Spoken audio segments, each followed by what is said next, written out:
Parpol peserta pemilu diwajibkan melaporkan dana kampanye kepada KPU. Parpol harus menyerahkan 3 jenis laporan, yaitu laporan awal dana kampanye, laporan perolehan dana sumbangan, serta laporan akhir dana kampanye. Sesuai Undang-Undang Pemilu, jika pengurus Parpol tidak menyampaikan laporan awal dana kampanye, maka dikenai sanksi berupa pembatalan sebagai peserta pemilu di wilayah yang bersangkutan. Bagaimana bentuk pertanggungjawaban Parpol terhadap dana yang masuk dan juga dana yang keluar selama kampanye? Kita akan membahasnya bersama Wakil Sekjen Partai Nasdem, Hermawi Taslim.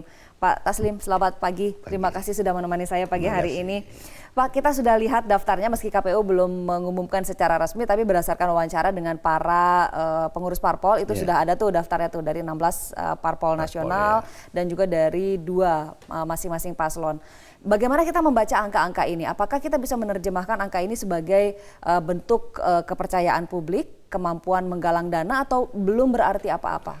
Jadi sebenarnya pesan undang-undang yang ingin disampaikan kepada publik adalah bahwa dari pemilu ke pemilu kita ini semakin prudent, semakin terbuka. Itu pesan pertamanya. Yang kedua, besar kecilnya dana itu relatif karena sumber dana itu bermacam-macam. Ada donasi, ada dari caleg, ada dari partai. Jadi kepercayaan publik itu tidak diukur dari besar kecilnya dana, tetapi dari keterbukaan partai itu.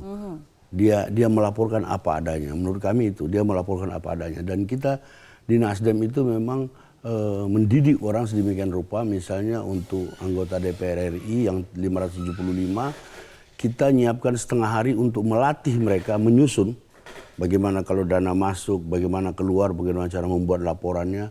Mereka didampingi sekitar 50 instruktur. Jadi ada pelatihan khusus untuk menyusun dana laporan. Ya. Karena kalau keliru menginput, keliru memasukkan, nanti konsekuensinya ada. Ya. Begitu juga untuk kabupaten kota yang jumlahnya 500 sekian, itu kita habiskan waktu 2 hari, dibagi dalam 4 kelompok. Masing-masing mereka datang sendiri, membawa angka-angka yang memang mereka sudah kelola, mereka didampingi oleh instruktur. Jadi buat kita ini serius. Laporan awal dana kampanye ini menunjukkan kesungguhan, kejujuran, dan keterbukaan partai untuk merebut simpati dan kedaulatan rakyat. Dari sini titik awal kita untuk mengatakan kepada publik kami layak untuk dipercaya. Karena urusan ini saja kami terbuka, apalagi urusan yang lain. Oke, ada beberapa sumber dari laporan LADK-nya Nasdem nih, misalnya dari kas, relasi, donatur, anggota. Dari caleg juga ada yang ada, dari caleg juga ada. Dari caleg ada itu, sebagian besar itu dia menyumbang sendiri kepada dirinya, kan masuk dulu, baru nanti ditransfer ke rekening khusus. Nah, kita mengumpulkan semua laporan per caleg. Kalau untuk DPP, laporan-laporan itu setiap hari mereka datang memberi laporan, kita akumulasi jadi satu dengan sistem akuntansi yang diamanatkan oleh KPU, jadilah laporan yang seperti Anda katakan tadi. Oke, kalau kita lihat berdasarkan wawancara nih sekitar 7 M ya untuk 7 dari M. Nasdem. Dana awal. Meskipun ada partai yang hanya 1 juta, tapi ada juga yang 15, 17, bervariasi. 75, bahkan 100 Seperti saya katakan tadi, bukan cara rakyat memandang bukan soal besar kecilnya, tapi keterbukaan dan kejujuran partai itu untuk menyampaikan apa adanya. Ini awal yang baik untuk mendukung program-program anti korupsi ke depan. Oke. Tapi jiper nggak sih lihat parpol-parpol lain ransumnya atau amunisinya tuh lebih besar gitu dibanding? Makanya saya bilang tadi jumlah itu tidak. Itu yang penting, bukan itu yang penting. Dan ini laporan awal, laporan awal. Nanti ini akan bergulir terus. Gitu. Oke, baik. Ada juga dari bentuk tidak hanya bentuk uang, tapi juga ada bentuk jasa. Bentuk jasa ya. Ini seperti apa bisa di? Jasa itu misalnya jasa konsultasi. Jasa banyak jasa yang dipakai. Dan itu semua dilaporkan ke KPU. Iya, waktu membayar jasa itu kan bisa dirupiahkan semua, bisa dirupiahkan semua. Banyak juga dalam bentuk natura. Jadi kalau misalnya teman saya menyumbang 1000 kaos, saya mesti tanya kaos ini kira-kira harganya berapa satu itu. Nah, dan itu angkanya juga harus relatif tepat. Oke, baik. Kita rupanya sudah terhubung dengan Bapak Hasyim Asyari dari Komisioner KPU. Pak Hasyim, selamat pagi. Selamat pagi, Mbak. Pagi Pak, saat ini laporan awal dana kampanye yang sudah masuk akan diverifikasi oleh KPU. Pak, bisa diperjelas verifikasinya ini sejauh mana atau apa saja yang akan dilakukan?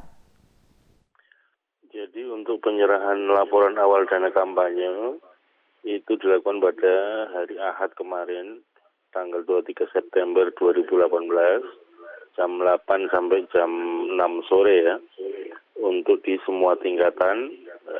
Waktunya sesuai waktu setempat ya.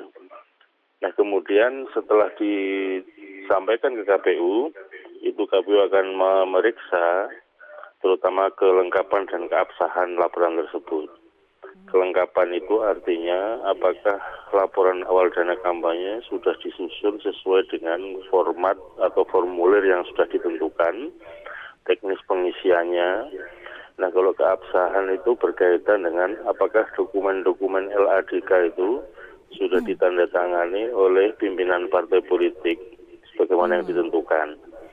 Nah kalau dalam hal pemeriksaan ini terdapat hal-hal yang kurang lengkap atau hal yang belum dipenuhi, maka kemudian diberikan kesempatan kepada peserta pemilu untuk melakukan perbaikan-perbaikan dalam jangka waktu 5 hari, terhitung sejak tanggal 23 September sampai 25 September 2018 ini, Mbak.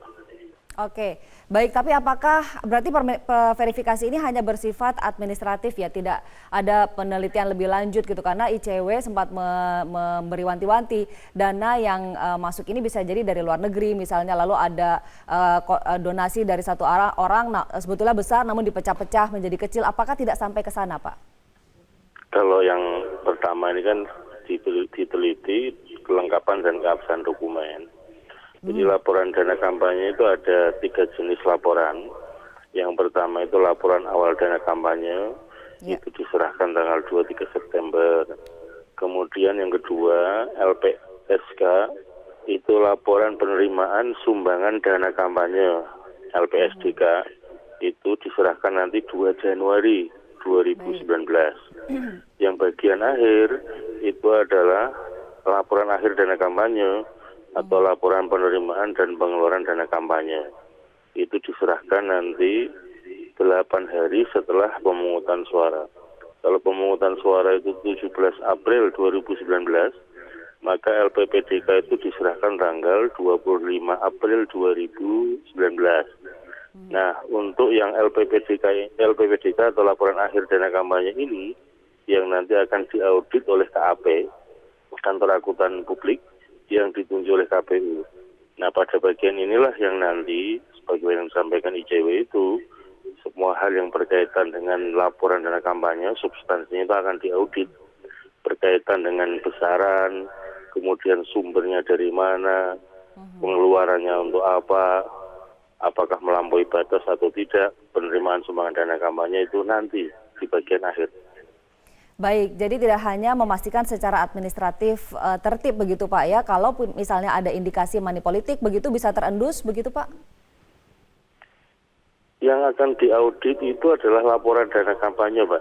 Ya. Jadi sepanjang yang dilaporkan. Dan metode audit yang digunakan adalah metode kepatuhan.